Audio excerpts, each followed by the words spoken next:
இன்றைக்கு தமிழக மக்கள் நடந்து முடிந்த இந்த சட்டமன்ற தேர்தலில் தமிழக வெற்றிக் கழகத்திற்கு குறிப்பாக முதலமைச்சர் திரு மாண்புமிகு விஜய் அவர்களுக்கு வாக்களித்திருக்கிறார்கள். அவர் முதலமைச்சராக வர வேண்டும் என்று தெளிவாக வாக்களித்திருக்கிறார்கள். அந்த மக்கள் தீர்ப்பை அனைத்து இந்திய அண்ணா திராவிட முன்னேற்றக் கழகம் தலைவணங்கி ஏற்றுக்கொள்கிறது. இந்த நிலையிலே அனைத்து இந்திய அண்ணா திராவிட முன்னேற்றக் கழகம் தேர்தலுக்கு பிறகு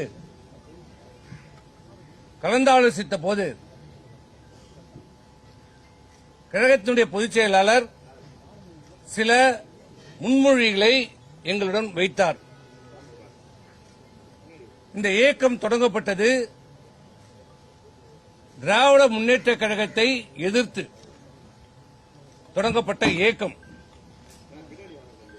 இந்த 53 ஆண்டு காலமாக திராவிட முன்னேற்றக் கழகத்தை எதிர்த்து நாங்கள் அரசியல் செய்திருக்கிறோம்.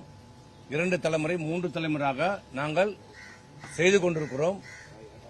இந்த நிலையிலே எங்கள் முன் வைக்கப்பட்டது என்னவென்றால், திராவிட முன்னேற்றக் கழகத்தினுடைய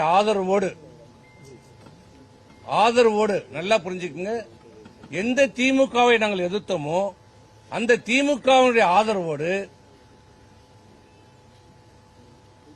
அனைத்து இந்திய அண்ணா திராவிட முன்னேற்றக் கழகம் என்னை முதலமைச்சராக தேர்வு செய்ய ஒப்புக்கொண்டிருக்கிறார்கள். அதற்கு நாம் ஒத்துக்கொள்ள வேண்டும் என்று சொன்னபோது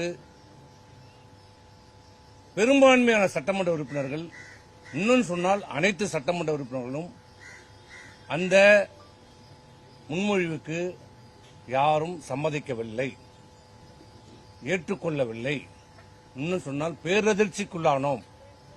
எப்படி இதையெல்லாம் இப்படி ஒரு திட்டத்தை எப்படி சொல்கிறார், எப்படி மனம் உருகிறது, எப்படி எந்த எண்ணத்தில் இதை சொல்றார்? அப்படி திராவிட முன்னேற்ற கழகத்தோடு இணைந்தால் அனைத்து இந்திய அண்ணா திராவிட முன்னேற்ற கழகம் என்பதை இல்லாமல் போய்விடும் என்று நாங்கள் கருத்தை சொன்னோம். இது தவறு, இது வேண்டாம் என்று நாங்கள் சொன்னோம்.